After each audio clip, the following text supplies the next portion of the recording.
something where I felt like I would actually push the whole craft forwards. I could give people something that they would enjoy.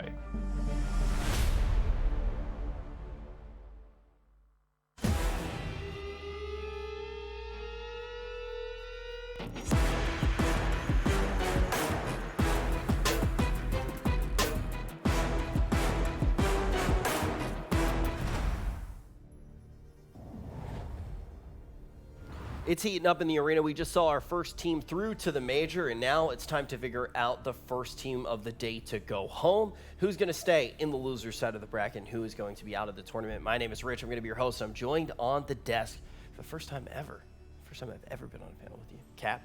And we got Tsunami. Welcome back, my friend. Let's actually start to talk about this next series. This one's going to be an interesting one.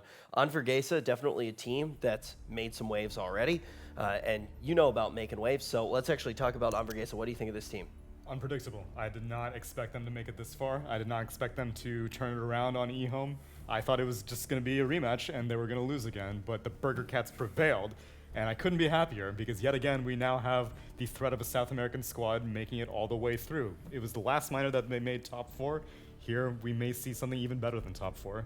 Now, when we talk about Sirius, this was another team that we were like, wow, they look incredible. They're answering all these questions that we had. Then all of a sudden we see them today, and some of the analysts start to flip-flop back, say maybe we didn't see them go against the toughest opponents. What's your opinion right now on Sirius? I think Sirius is a good team. I think that they're not fully set out. I don't think they've fully established like a full repertoire of strategy, but the biggest thing is like when they draft and they have a draft advantage, they play very clean.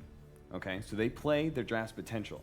When they draft poorly, they don't play so well. In fact, they just look awful, and for that, it means that they can't overplay their lineup. They can't overplay what they've drafted. So I feel like the draft is particularly important for Sirius. But of course, both these elimination teams are going to be sweating there in the arena, as this is going to be, I think, a scary matchup between the two of them, right? They don't really know a whole lot about each other. I think a scary matchup is definitely one way to define this one, and I want to ask right now, Cap, if Sirius is the team where they are able to get a good draft together for what's comfortable for them, they're able to come out on top. At least that's what we saw a little bit earlier. Blitz kept referring to it as the cleanest Dota that we were seeing at the minor.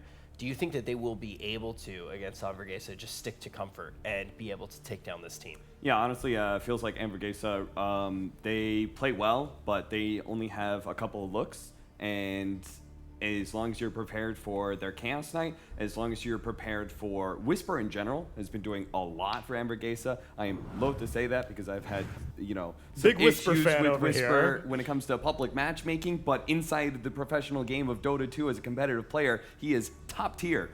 He's been doing a lot for Anvorgesa. So I think it's important for them to be able to shut him down, and that's about it. Just I'd add Grimstroke to the list as well. Their Grimstroke has been another one of their one dimensions, as I say that they would probably be less versatile than Sirius. But at the same time, it seems like the Chinese meta in this minor has had some overlap. Both teams in the eHome and Sirius really were enjoying their Leshrac quite a bit.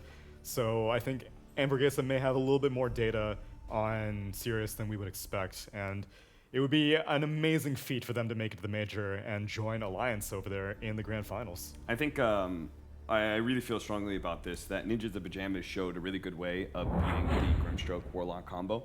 And if Team Sirius could take some notes off of that series, maybe pick up the Naga Siren. Thought that was such a good counter, such a good last pick for that game, and plays directly into Grimstroke Warlock in every single way possible, right? It split pushes really well. It has a total reset against your really long cooldown abilities. It's just naturally built against that sort of lineup. And if they can, maybe not just the Naga Siren, but also the way that Ninjas of Pajamas played in that matchup, I feel like they could bait out the Grimstroke Warlock and just learn from probably the second best team here. Since I was going to say the best team Team here. Anvorgesa versus Sure. Team And I think one of the other things Sirius. that you can say is that's potentially important not only for this series that we're about to jump into, but for all 3 of the series that we are going to see. It's down to the wire now, only 3 series left, and we want to hear your vote on this one. Anvorgesa or Sirius, you can vote right now in the chat.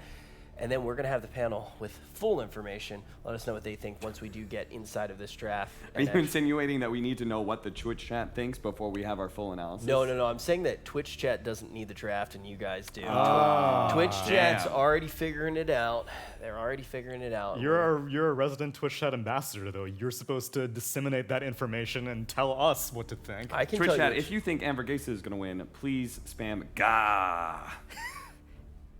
Okay, well, wait, what should they do if I Sirius see it, Rich. I know that was a meme that was going to be outside of your forte. You're really good at being able to pick and cherry pick all the memes of every single game, but we've got some lower key ones. Yeah, that yeah, I feel yeah. like See, are We're I- going in outside the of your reach. archives. I guess I just haven't. I don't have that one enabled. I spend most of my time enabling Gotcha Base. So we'll see. You can enter Gotcha Base in the chat right now if you do think that Sirius will be able to take this matchup. But when we look on the screen right now at everything that Anvorgesa has accomplished here thus far, are we starting to see some reinforcement that maybe they have a few less looks than some of the other teams, but those looks look damn good, Tsunami? Yeah, and I think it was that eHome series that, in finally Game 3, like, we could just as easily be talking about eHome right now as them moving forward.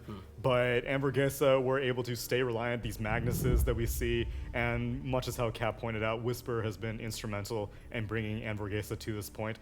It's his Sand King that I really liked seeing a lot. He was given the Magnus in a core role, which is also something that was bringing them a lot of success, but, you know, not the widest range of picks. All right. Yeah, sorry, I got distracted by Looking chat at all there. those heroes, I really like the Lone Druid that Team Sirius picked up. Sorry, did you get distracted by Gah! I'm evolving. I'm learning from the chat right now. I'm definitely learning from the chat. I feel like Rich is like he's like the open AI bot, except for he learns memes instead of Dota 2. You know, he just throws himself into the universe not knowing anything, and he just I've seen a lot of people like learn English through watching Twitch streams, and you can tell that they learned it from Twitch, because normal people do not say emotes in real life, but people like foreigner, like I've seen a lot of like Japanese fighting game players. I follow the fighting game community quite a bit, and they're fiends of Twitch chat. You know, Rich really needs to meet Admiral Bulldog, CCNC. Oh, just those three on a panel together would Oh my actually God. be either, depending on what you Not like either this. intolerable or amazing based on your taste. But I mean, hey, I feel like a lot of people probably say that about this panel as well. There's a lot of hot guys on one desk. It's a lot. Oh, that's to true. I take. need to follow your Instagram.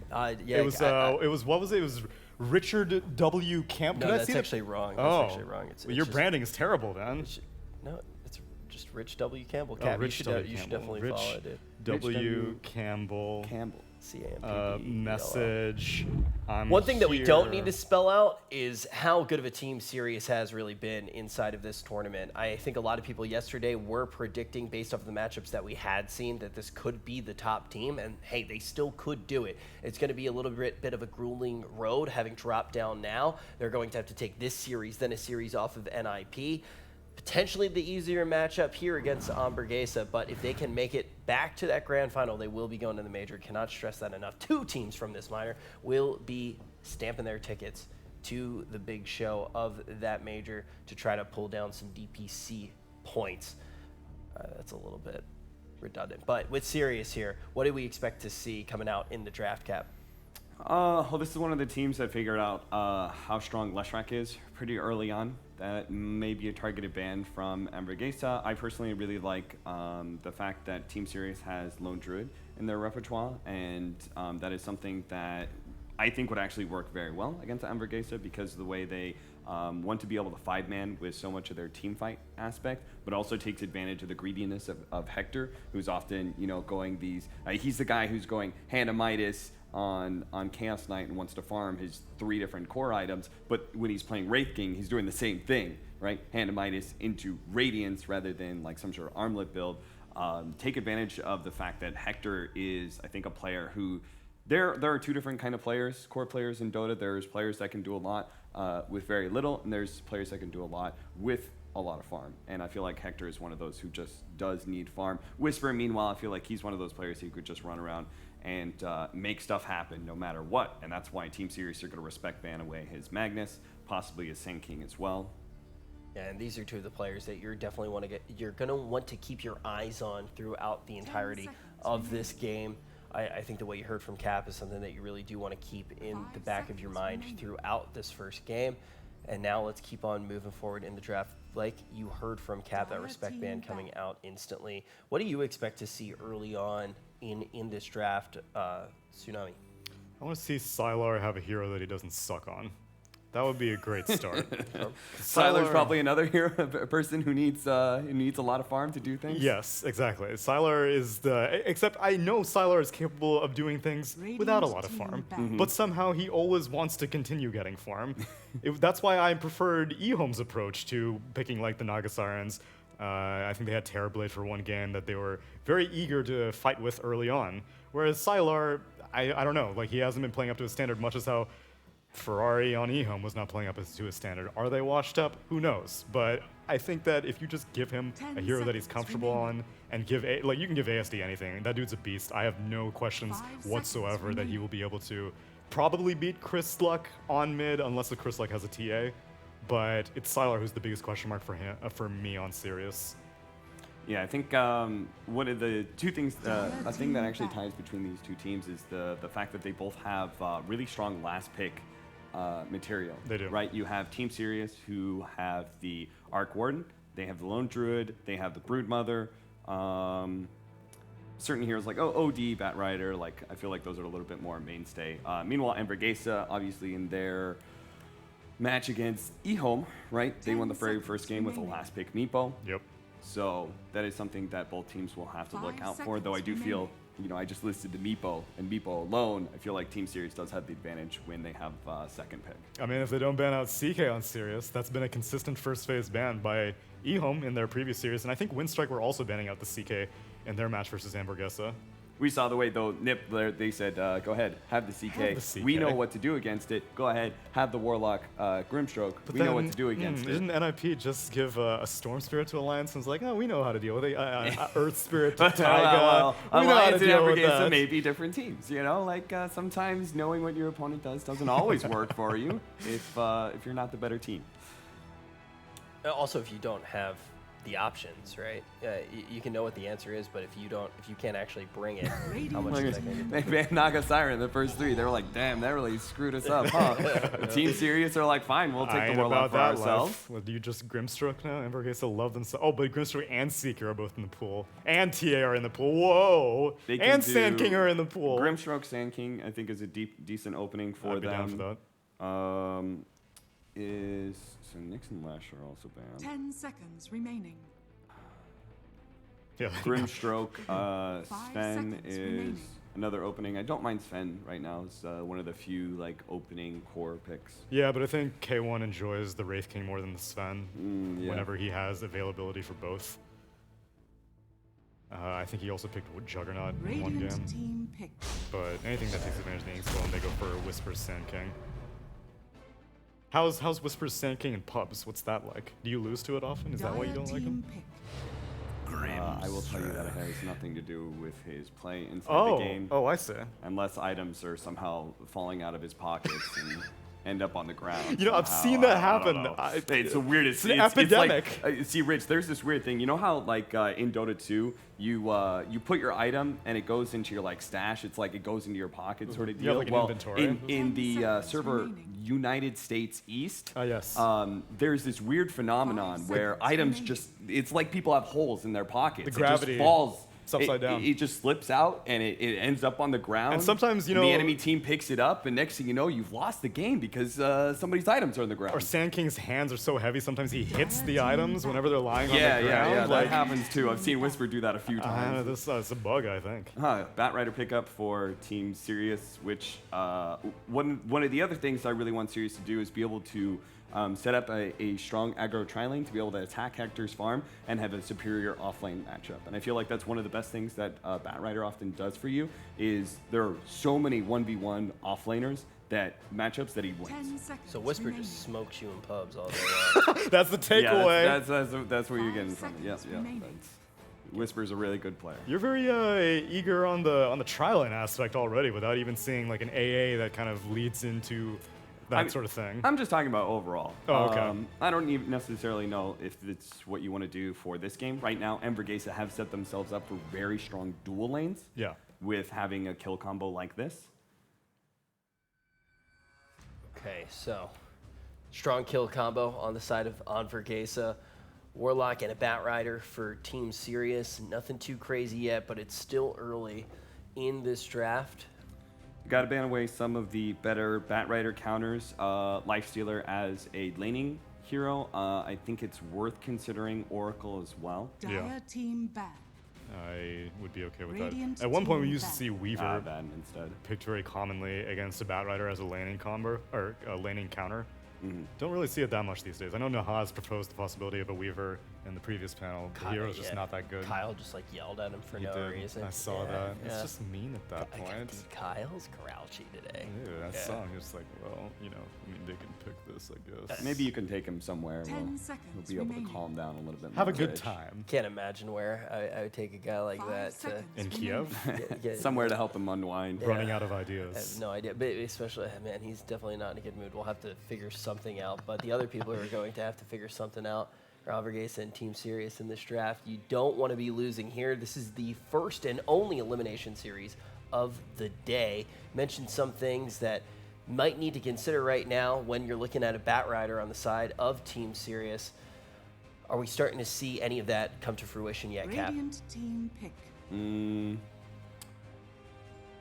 this? Tiny Rubik. So what are the 4 positions that are still really strong out there? There is the...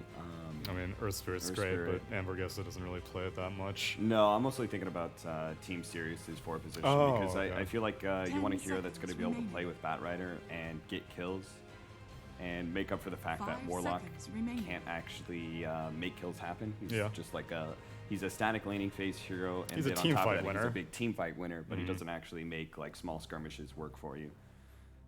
Meanwhile, Anvorgesa, I feel like you can go Dire team pick. any number of directions Oh well, I mean, with just opening with a kill combo.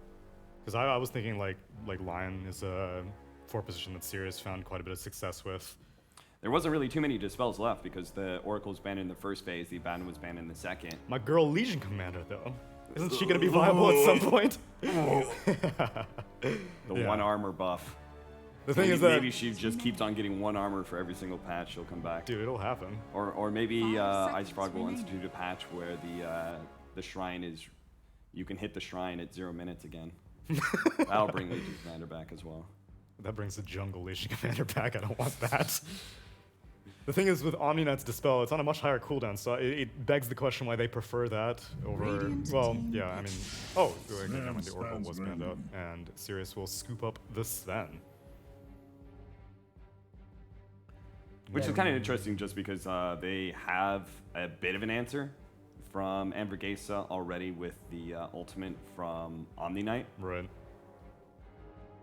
And it also means Anvorgesa are going to be running the 4 position Sand King. We're seeing a lot of 10 teams do seconds this where they're prioritizing the Inkswell aspect. Even though it got nerfed so many times, 5 people seconds remaining. started focusing more on Stroke and the Silence from Grimstroke. But just of like this minor and maybe a little bit of Birmingham, Dire we've team been pick. seeing these like just these combos. You're pretty confident that 4 Omni is I not a thing? don't like Wraith King so much here. First of all, because I think he does suffer to Batrider, and I think I like Sven versus Wraith King in a lot of Yes. ways because you have this God strength where you beat down this Wraith King once and you're still stronger in a team fight because you have this God strength active. And you'll slice through all of his skeletons. Your War Yeah. Cry is very, very useful for your entire seconds team. remaining. It's not like you run out of damage, right? That's what Wraith King is best at, Right. is when you have Burst a burst him. heavy lineup where this Wraith King is playing on the front lines and you have to ignore him because killing him once just, there goes all your damage. I mean, for but- what it's worth, though, you only have 1 lasso. You only have 1 way to initiate on him, and a Sand King can quickly follow up, and you may have the Omni Knight for the second life. Another thing that I do want to call into question too is this just potentially a comfort pick because Tsunami, you were already starting to talk Yeah. about that a little bit earlier on. The dude likes his Wraith Kings, and I don't blame him. It's an extremely strong carry of this tournament. Him and Sven are basically the carries of the tournament, as far as I'm concerned. I still prefer Wraith King in a vacuum because I think Wraith King is more useful between fights than Sven is because he can take structures and Roshan a little bit more quickly. But it's also just a comfort thing. So from here, you're either going to like draw out the game because Anvorgesa does have this really big 20 to 35 minute like team fight window. They've got relatively good lanes. So you're either going to try and draw out the game by getting yourself more split pushing, or you're going to need a better initiator than just Batrider because he's solved from the Omni Knight. Yeah. His initiation is fixed. So now like these heroes like Earth Spirit or Shaker give you a better opportunity to be able to get clean initiations that burst down Omni Knight or get at least some of the supports out of the way Radiant before team the back. saves come in. Oh man, the SF was picked up by Sirius? Anvorgesa was a team who just blind third picked for no reason Shadow Fiend and lost horribly. It may be of it, right? what preemptive if they're confident they think they can beat a Chris Luck TA. That was Anvorgesa, right? I was it not listening, It was to be game honest. 2. They just 10 like Do you know what he picked, said? SF.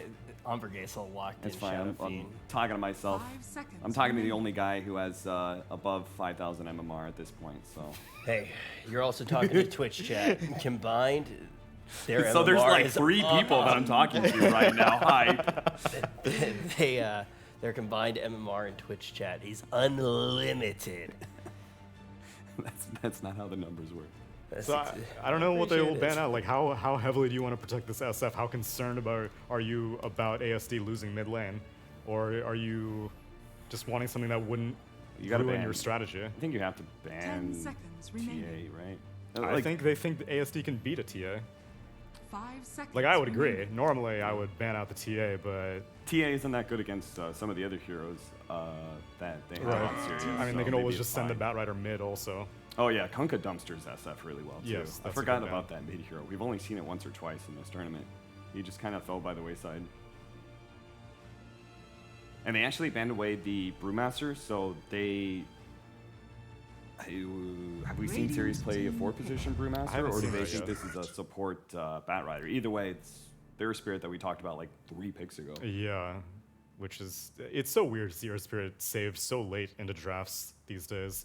Still weird to see Io and Chen completely unbanned. Also, I don't know. It's taking a little bit of adjustment for me to learn that patches can substantially change the drafts. 10 seconds. No, So as there's a we lot saw. of damage over time, but the TA could still let you hit a window because there's also 5 Roche seconds Taker. remaining. There's still some later game carries. I mean, Sirius are clearly baiting the TA though. There's They want Anvorgesa to pick it. there's a bit of late game here in like Morphs, ODs. Maybe like a Queen of Pan. I don't like Quap against. I mean, maybe with the Omni Knight it makes it better, but I don't like the Quap for the Earth Spirit. Or you can go for a strength hero. Try to double down on Omni Knight's being so useful in that regard. Don't have to always use the Grace on the Wraith King. Well, the best mid is DK, and I'm not sure if this is a good DK Huskar, let's go. game. You may now select your Monkey heroes. King That- SF with an Earth Spirit behind Yeah, him. I hate that matchup as a Monkey King. That's gonna be a little bit questionable. Maybe we're gonna see, I don't know, some sort of dual lane or. I mean, because they have to be able to protect the Wraith King's game. Also, and like the Wraith Batrider- King,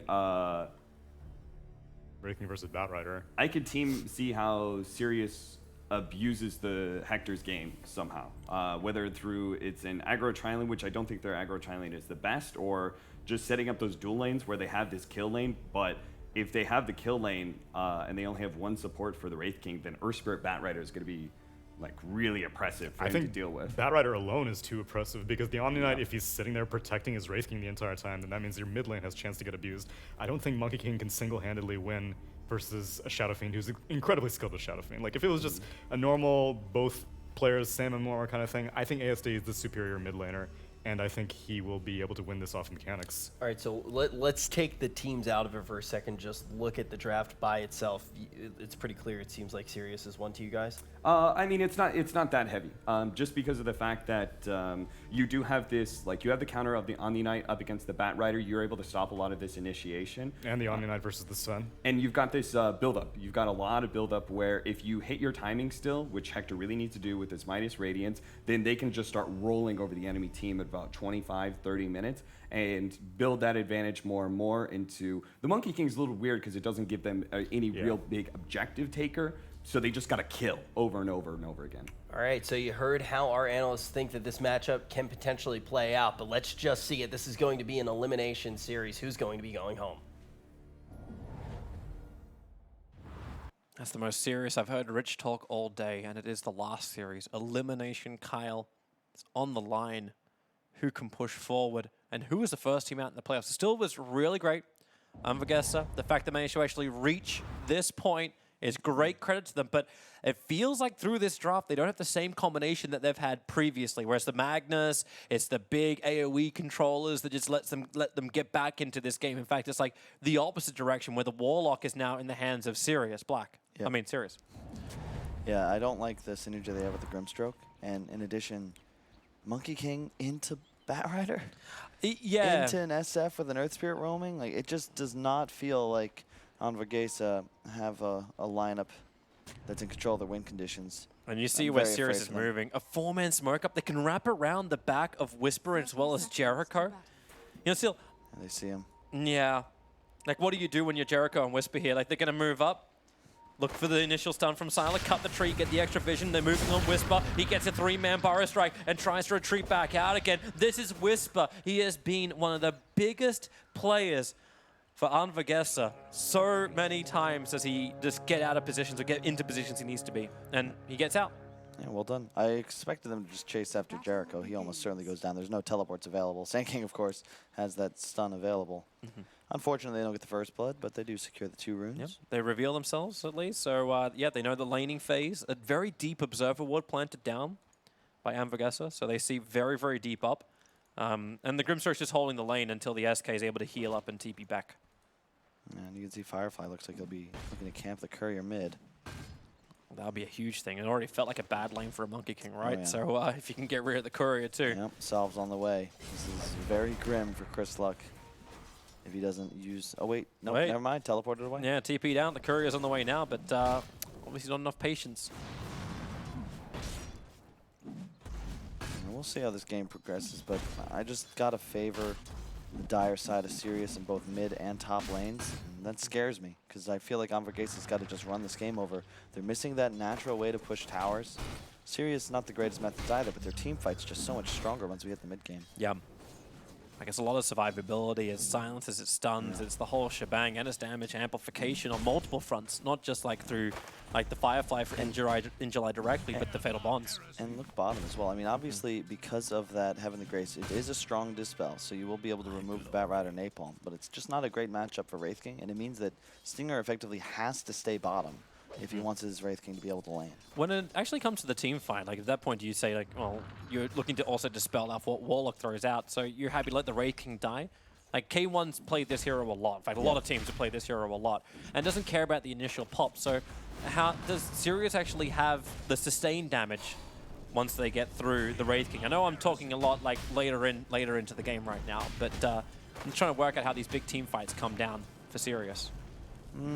Most likely just with the Batrider initiation, and perhaps some roll forward by the Spirit. They just want to commit. I think we'll see. I'll be interested to see if the AST goes for the magic build with the right click on the Shadow Fiend. I trust him though. I think he's been one of the best bin players in this tournament. They're a bit off today, but they've had enough time. They were relaxing in the player lounge all day, talking, seemed in good spirits. And just consume some burgers. You'll be fine. They're always up there. Yeah, they didn't serve burgers today. They're only hot dogs, so I'm Didn't not sure they? they're not completely prepared. Oh, it just feels like you're taking the soul out of this team now. It's like, is he chasing the courier into base with the haste rune? Stinger, that's a little deep, bro. That's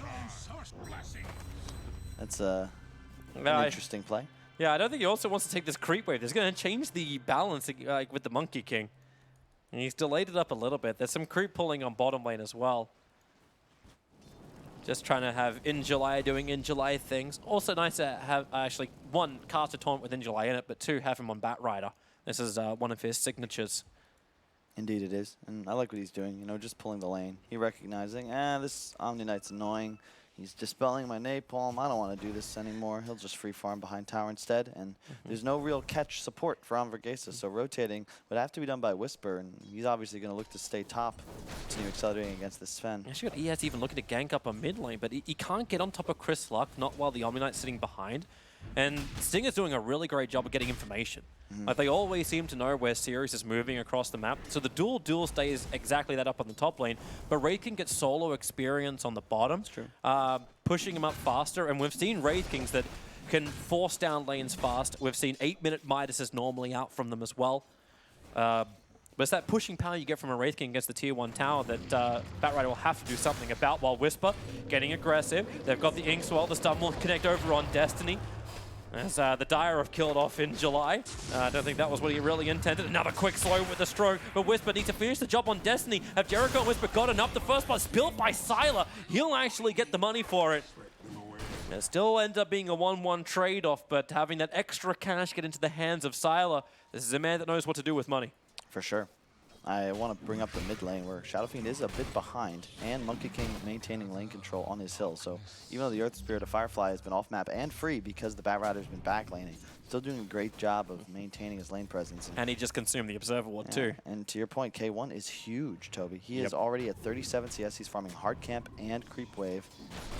He's almost out of Midas. The Fed up on Whisper. He's not feeling this. He's going to Burrow Strike, and he's like, they already see me. I can't escape out of this one, so I may as well do as much damage as I can before death. And he gets the ward, too. I'm very surprised they chose to ward in front of the tower, because you got to expect that at some point, Sirius will pick up a sentry just to deal with the sandstorm, and they get a free ward for their trouble as well. K1 needs some help, but it's coming in the form of Stinger. Do they try and turn? It's just a easy dispel. Sylar's kind of caught on the wrong side of the tracks. He's here for the 5-minute bounty rune. Whisper's too far away to connect on the Burrow Strike, but that's why Monkey King gets the first slap down. But the Inkswell kind of on the wrong target if they wanted to get closer. Indeed. I'm just loving watching Stinger. Like, I don't even care. Like, we're not watching the lanes as much. Like, we're just focusing on Stinger's presence across the map. A little bit quirky with the Haste Rune Steel to go for the courier, but he knows that no one can really stop him. Yeah. And that's the thing. This game will most likely be slow until we get to mid-game. Neither team really with natural methods of pushing around these initial catapult waves. And I will say, though, you know, if you were asking for how does Anvorgesa win, I feel like super free farming Wraith King would have been known before this game started, and so far he's doing excellent. About to grab the Midas in time to kill the catapult with it. He's feeling very good. God, I said 8-minute Midas, right? And he's at it at 6 minutes. Yep.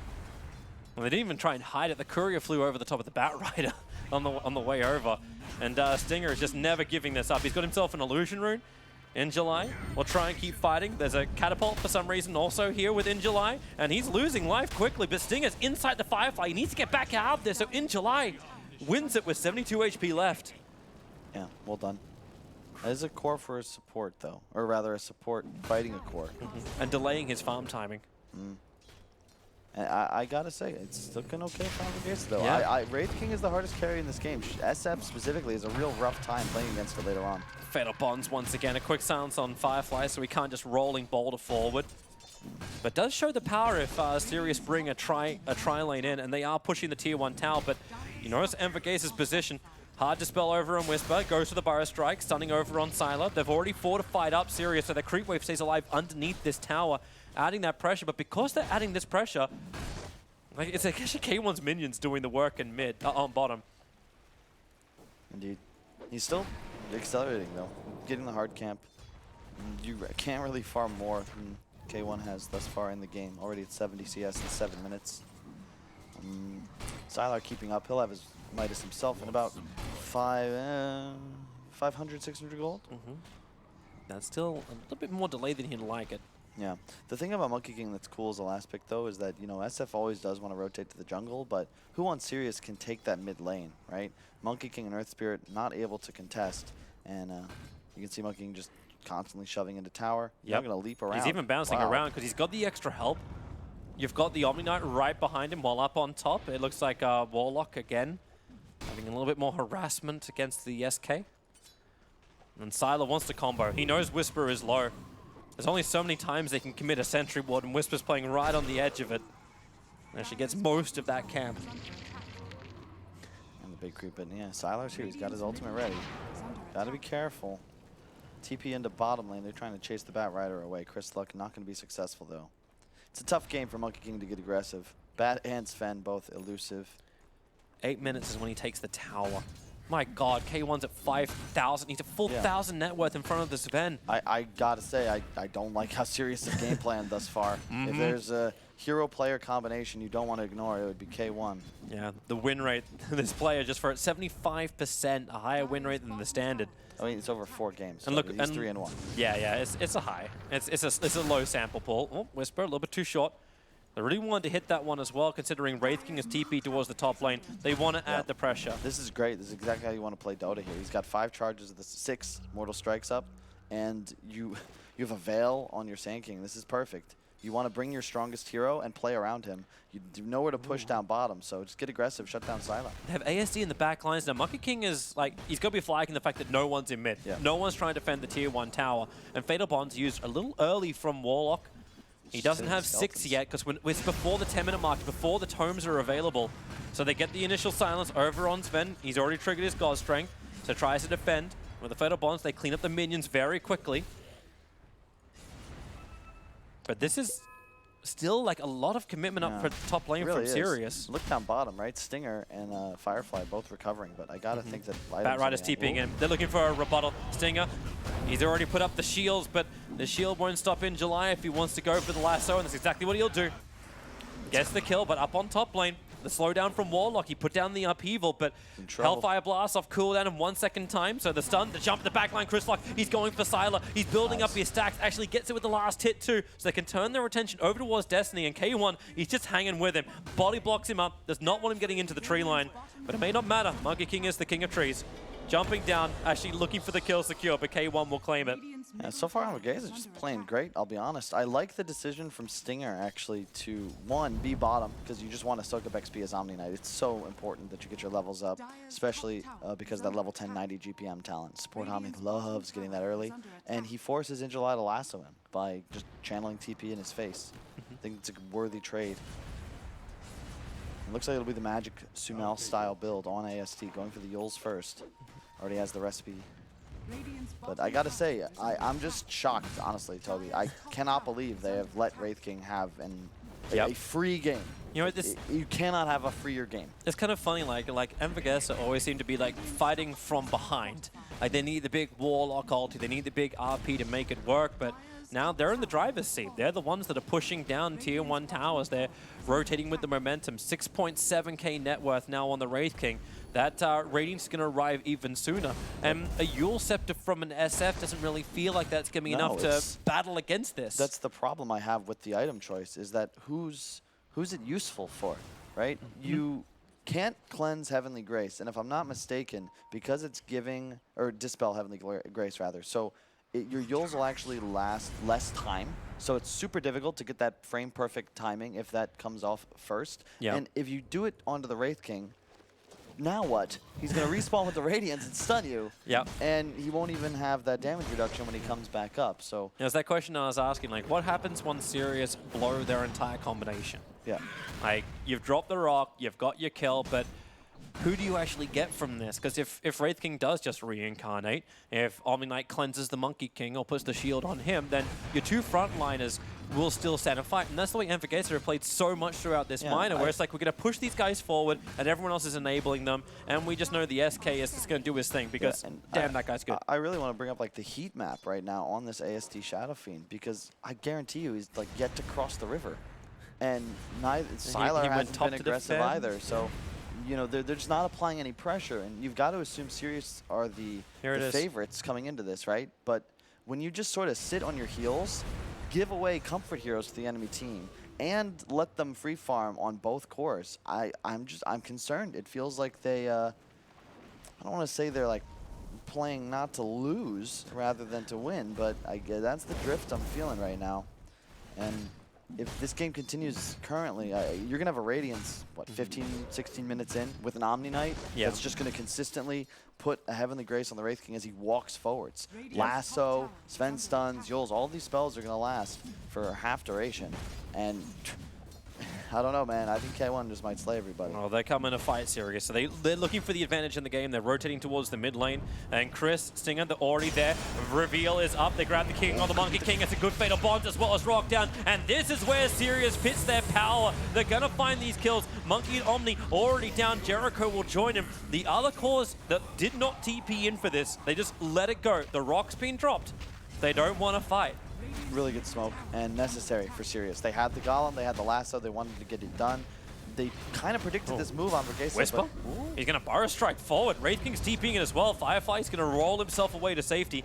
Destiny's Golem's the only thing really left over unless they can reach Destiny. Oh, what a deny. Well played. Nice. Even uphill. Yep. Or But across now the river. you might just lose your mid tower. And I'd argue that, yeah, this is not what Sirius wanted here. And it's the downside of their draft, right? They get this great fight. They kill the 3 heroes. Yep. But where's the tower damage? You know, And now Wraith King arrives. Now Yeah, everyone else arrives. He's got a relic. And you can't fight to them anymore, right? Man, Your spells are on cooldown. Anvorgesa actually looking at this going, we have a proper plan, we're executing it very smoothly. It's like, okay, we were not going to fight in mid. If we can repel with 3, that's great. But yeah, play around the long cooldown timings of Sirius.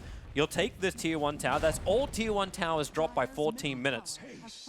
And they still own all of their own. In fact, Chris, if he gets a little bit of extra help, he can go on Sylar, who's moving into 3s. He has no idea that Chris is on top of him. Chris jumps down a little bit off target, but that's why Whisper comes in to land the extra stun. Then he's got a buff up to the 4. Whisper is body blocking him up through the sandstorm. They need one more stun that got it out of Chris. Whisper, he may have another one in 2 seconds time. He'll have it, but Sylar won't even have to wait that long. A jump down, one more hit. Chris will bring him down. And that's one of your highest net worths on Sirius that just gets played out of the trees. Stinger's in a little bit of trouble. Can't get the 21 charges off, or maybe he can. Actually triggers the GA.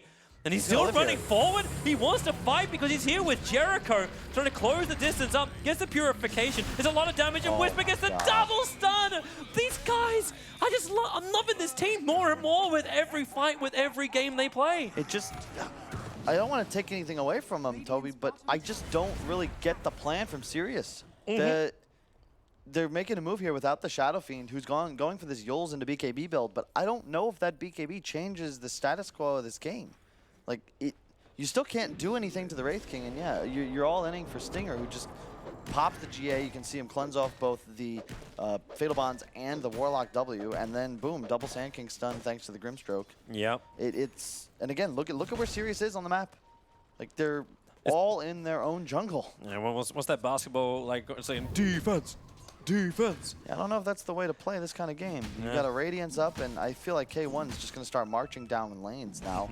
It's not even a siege. Like Yeah. it's a siege to a point where Sirius is getting low on food stocks, but eventually they're just gonna like kick down the door. Yep, and you've got BKB piercing disable from the Batrider, of course, but there really isn't much damage until this Shadow Fiend and Anvorgesa.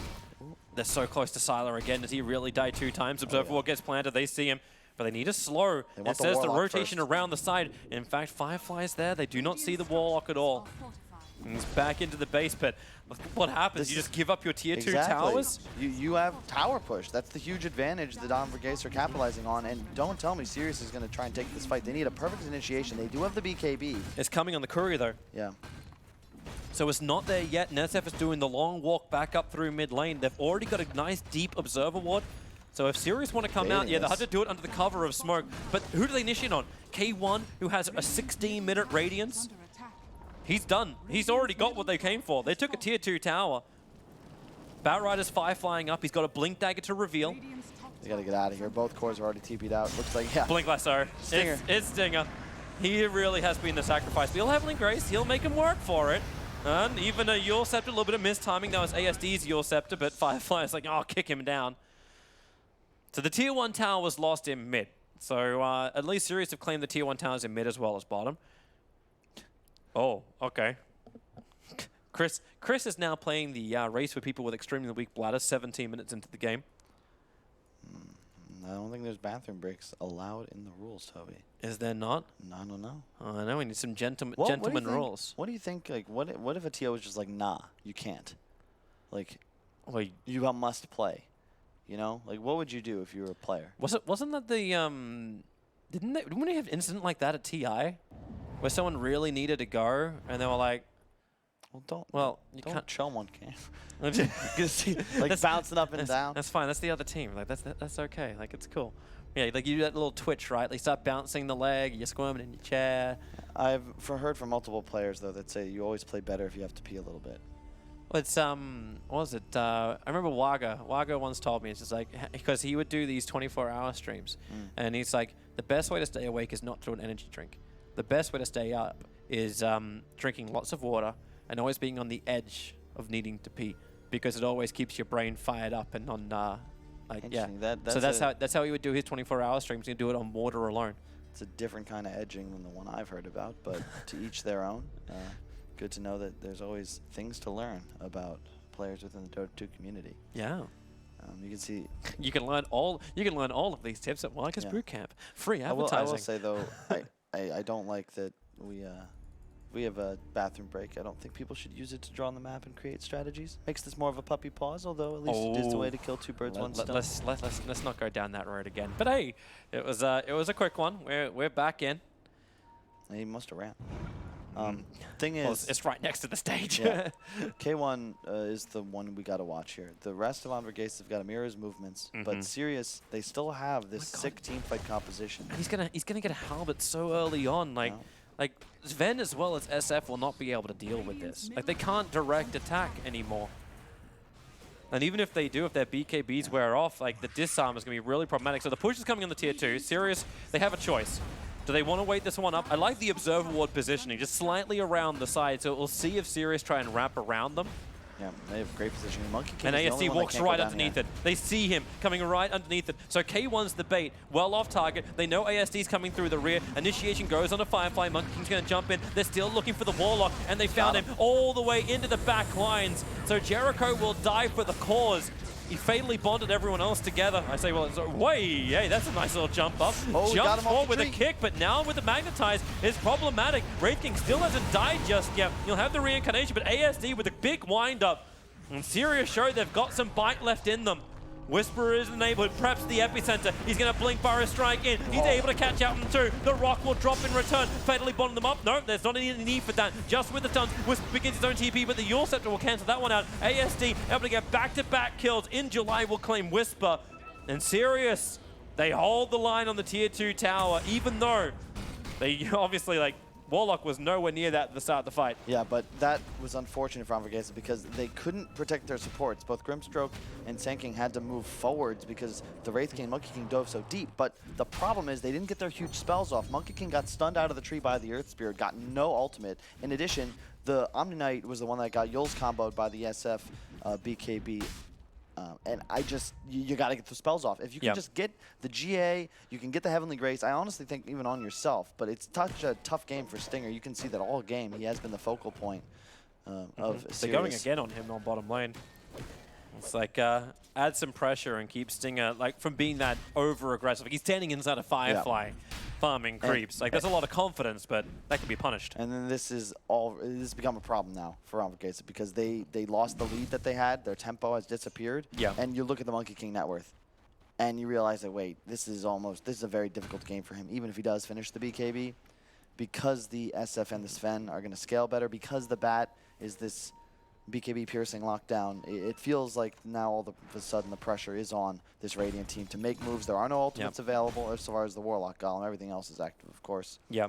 But the Rock was the big AoE stun that's kind of caused them some level of problems. But it also felt like indecision. Like they were so heavily focused on going for the Warlock that they kind of missed out on their other opportunity, which was the SF. But Batride's going to go. This will be a dieback over on Grimstroke. He bought back at the conclusion of the last fight. They do get top tower for his trouble, though, which is quite nice. But you do feel like Sirius are definitely feeling themselves. And the Batrider is just going to be such a big advantage because neither side has this super easy way of maintaining vision. Specifically on Anvorgesa, if they don't have wards, it's pretty much what does Wraith King see. And it'll be very easy for the Batrider to find those critical targets, notably the Omni Knight, maybe Whisper, but Monkey King's just fine as well. That's an interesting place to run into, Sylar. For real.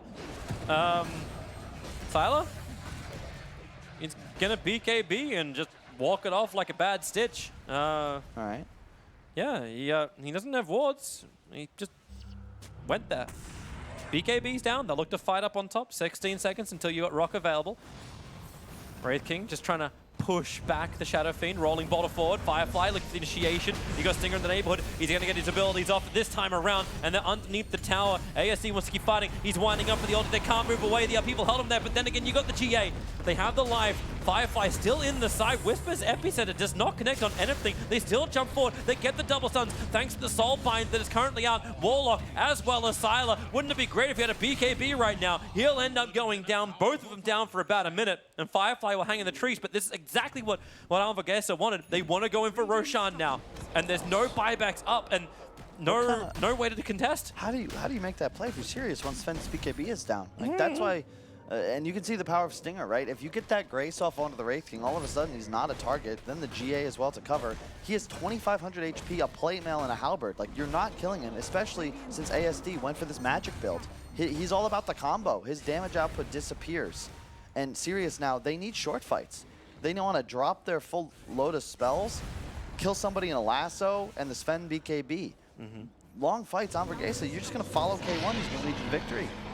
Aegis onto the Monkey King now. Honestly, if this is any other hero, I'd feel way more confident about their chances, but it's just unfortunate Chris Luck can't get much done in this game. Whisper. He blinks so quickly. He's expecting the SF to actually be there because he's been pushing the down the lane, but yeah, here's the jump down. K1's in the neighborhood, but he's just trapped inside the Firefly. Whisper can now burrow strike himself up. The BKB bird from ASD. Firefly coming in, and a blink forward from ASD, trying to get aggressive. It's still the Wraith King who has reincarnation. So they get the kill on the 3 position SK. But another BKB charge. These things are starting to wear down, and Monkey gets his own. And that's when it gets spooky, because then all of a sudden the Grimstroke, the Wraith King, the Sand King, they have such an easier time dealing damage. But more importantly, specifically for the Sven, you will be halberded. If you get halberded before BKB at this point, you're in some big trouble. And you're not really an MKB hero. So Wraith King's just not unkillable. If you can play around him properly as Anvorgesa, you will be able to take fights. But again, the initiation advantage and the team fight still does slightly shade towards Sirius right now. Though there is the Aegis advantage currently on Chris Luck's Monkey. Will you be able to capitalize is the question. It's tough for them to deal with their lanes. As you can see, they're all contained on their own side of the map right now. Yeah. But at least, like if Anvorgesa push over, there's no more objectives to take. Like, the tier 2 tower in the mid is the only remaining outer tower standing for Sirius. So, with the Aegis, they would love to claim that. Like, that's kind of like a minimum they would almost need to get. And with the group up, it looks like they're about to, in fact, yeah, they do, they 4-man smoke. They're well away from any kind of dire vision.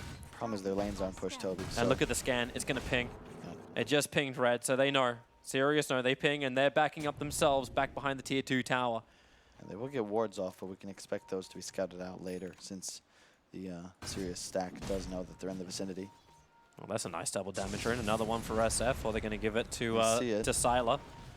So jump forward. Lasso. He's got Aegis though. Yeah, he does, as well as BKB. So the initiation begins, and a quick pop down, a burrow strike forward. Whisper gets into the back lines, but underneath the sentry ward, no way to actually hide from detection. The soul binds up with the rock and the fatal bonds. Oh my God, this is huge for Sirius. They're just going to lock him in position. Chris Luck cannot stand inside of his Wukong's command. A slapdown gives some life back, but nowhere near enough. A kick forward and K1 on the retreat. He has the reincarnation, but all that means is he can die twice. That double damage of Sylar really paying dividends for their damage output. All combinations hit, and Sirius, they earn this fight. In fact, just by killing off the Wraith King, they can also farm the Ancients. Happy, happy, joy, joy. It's the same as that previous engagement where Sirius take a fight without Sylar's BKB. Now he picks up a double damage, and you're going in. Stinger doesn't get his GA off, gets smacked by the Echo Saber, then Yulzed up. ASD finishes him with the ultimate, and look at what's just spawned. 4 bounty runes going the way of Sirius. That was devastating, and yeah, you can even see in the replay. It's just Whisper goes in, but he's just dead. Like you're Sylar is just hitting people near him, and you're ensuring that someone's always close by, just going toe to toe with whoever he wants. Just very unfortunate engagement there. You're on the low ground, and you're battling into complete fog of war. Yeah. Like, it just seems like a recipe for disaster. And Anvorgesa, like, once again, like, this momentum is going to keep pushing back to Sirius. Rating's only barely holding onto his number 1 net worth, and as I say that, the SF actually takes pole position. And now you got a BKB on the Bat Rider, so he can freely just find Stinger's Omni Knight to initiate the fights. If he's able to pick that up, no real way for Anvorgesa to extend these fights long enough. They're playing against the double BKB, the Golem, the initiation. It's just going to be Omni dead, and then Sirius are going to look to chase for more. One mistake that just changes the All game. takes. It's the story of Dota these days, and the story continues. Script writers are the same. Now you just relax, Sirius, hang out, wait for the ultimates to come back off cooldown. The gems picked up soon. We'll have a Hex on ASD. This is where the Shadow Fiend starts to get scary as well, because the Shadow Rays damage, talent, 1+150, 8% spell amp, and the real spooky one is, of course, that 40% cooldown reduction talent at level 25. Then that BKB, no problems with it in terms of blowing it for survivability and having it back up in time for a fight. Not to mention the Hex, I think it operates on like a sub 20-second cooldown. He's already level 22. I've got a fresh item over on Anvorgesa. It's the Yule Sitter from the SK, so those crazy initiations, at least he has a potential chance of getting out if they dust him. But with Gem, Yeah. like it's less of an option for him. Just everyone on Sirius is just so tanky now. And they're all grouping up for another smoke by the looks of it. AC is now done on Sven. He's actually beating K1 to it, which is definitely a problem. He'll have it soon on the Wraith King, but he was nearly a Hyperstone ahead just a few moments ago. That was, of course, before that fateful team fight. And they're now fighting themselves nearly 10,000 gold down. I like how the minions are just pushing top by itself. Like, someone may need to deal with this. That's a decent creep wave, and they're going to help actually kill off the newly spawned creep wave. All right, they fortify. Yeah. They got bots in the Shadow Fiend now, along with the Hex, so he's perfectly capable of splitting. Looking to join his team bottom if they do need him. Oh yeah, just Skylar to scare him on the farm now as well. They're cutting down the trees on the side, maybe hoping the Monkey King was waiting for him. Wraith King's pushing in the mid lane in the meantime. Blink Lasso, they found themselves a target. And it's the Monkey King. He's the big one. Down for 52 seconds. Buyback is available, and you know Sirius will force it. They're going to come straight through that bottom lane. I like ASD actually cancels his TP, because one, he moves in near 500 move speed, so it's not as if he's too far away, and he recognizes he's just not necessary once they pick up that kill. No lasso, and remember, this is the gem on the Bat Rider of all heroes, arguably the best carrier in Dota 2. Hellfire Blast comes out. We're looking for their initiation as Warlock how did instantly that happen? deleted. He was just left behind with Firefly. Now the Soulbind over on Sylar as well as on In July. But the BKB from Sylar gives him sub-level of protection. K1 staying with it. ASD, he's ready. He's ready to jump in. But then again, Sylar's already BTing out. So Whisper, if he can see In July in time. No, he doesn't. He Burrow Strikes too late. He had to go blind. Well, what happened there with my man Warlock? Sirius he was wandered so far forwards. He was moving forward, and everyone else was moving to the tier 2 tower in mid. Yeah. And he just got left behind. It's like, oh, I guess I didn't get the memo. Yeah, you don't want to go high ground into Anvorgesa. That's the problem. You are playing into GA and the Wukongs. It is not ideal.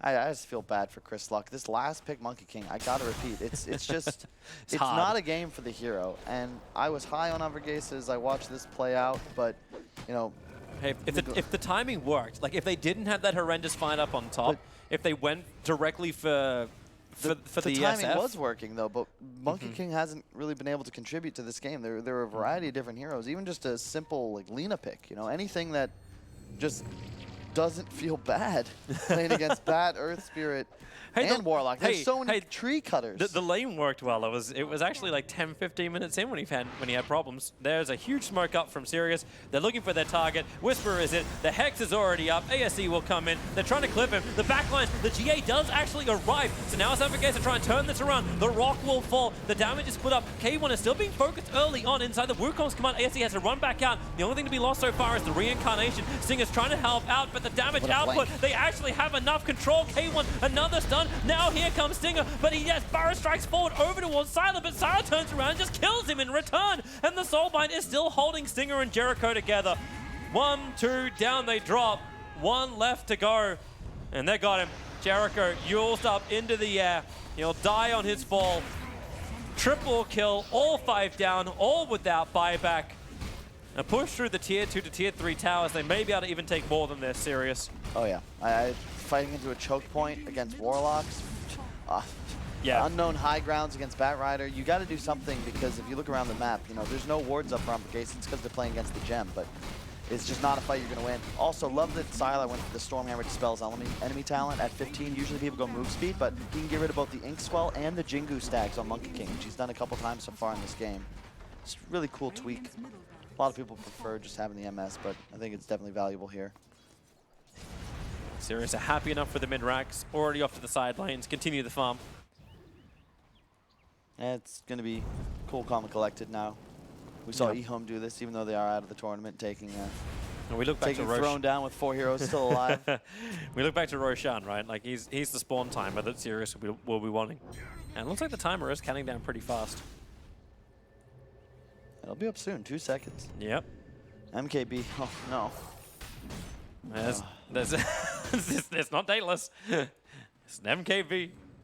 He's doing this because of the Radiance, right? And the Halberd. And the Halberd. He is annoyed with K1's tanking this. He's like, all right, I know just what I've got to do to deal with you.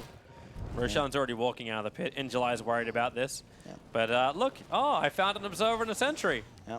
And they just need to wait for Golem. There's no rush here.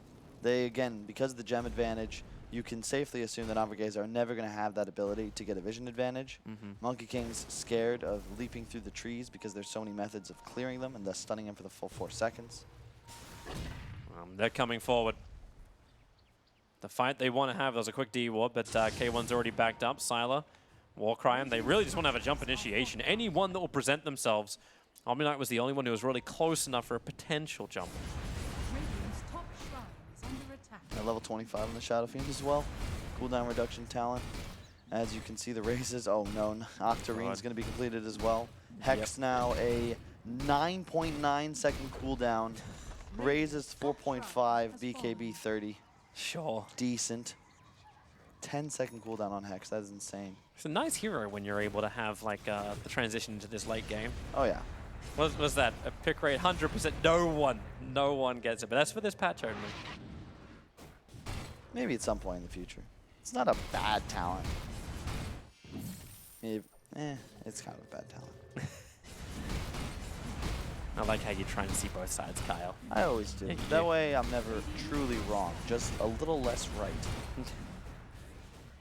This Roshan's already done. Anvorgesa are coming out, but they're underneath the Dire Observer Ward, and that's why Batrider jumps in. BKB instantly up.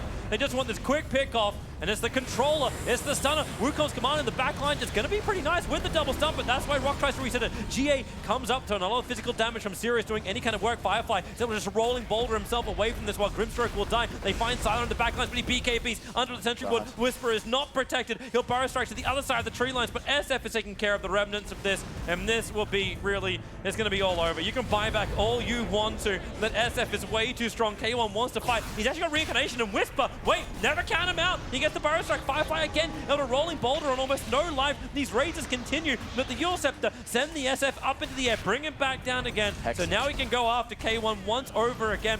Singer is trying to do the best he possibly can to keep his teammates alive. Chris is there on the front lines, but what more can he really do? He needs more help. The BKBs have worn up so he can get the stuns over on Sylar, trying to just blend in with his natural surroundings. But even as a tree, it won't help. Omni finally will fall. K1, this fire lasted so long. If he lives another 8 seconds, he'll have Reincarnation back up again. So Yule's him up. There's no Stormhammer, but there's the Hex. Of course there's the Hex. This is a level 25 SF.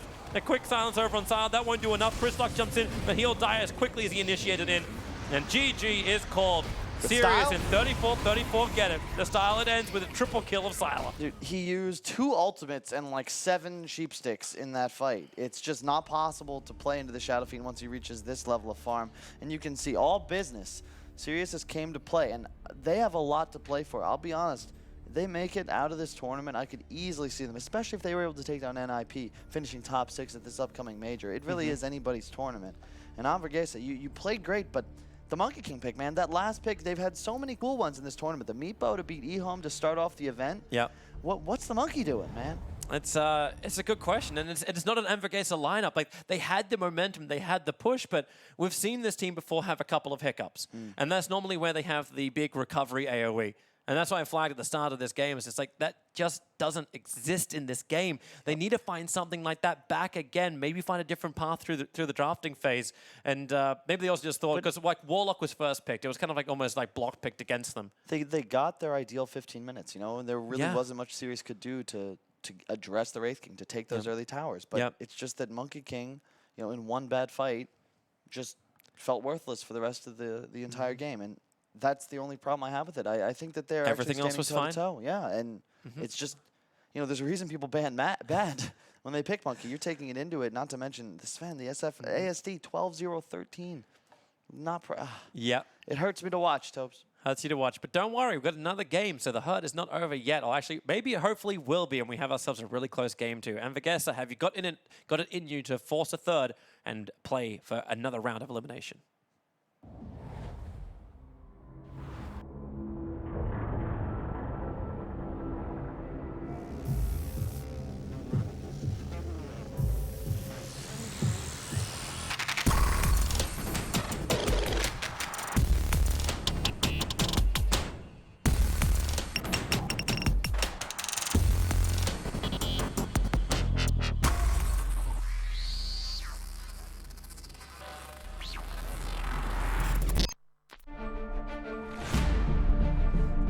Observing something where I felt like I would actually push the whole craft forwards.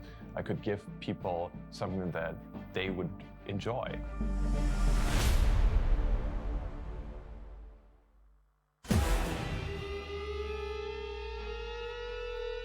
Thank you.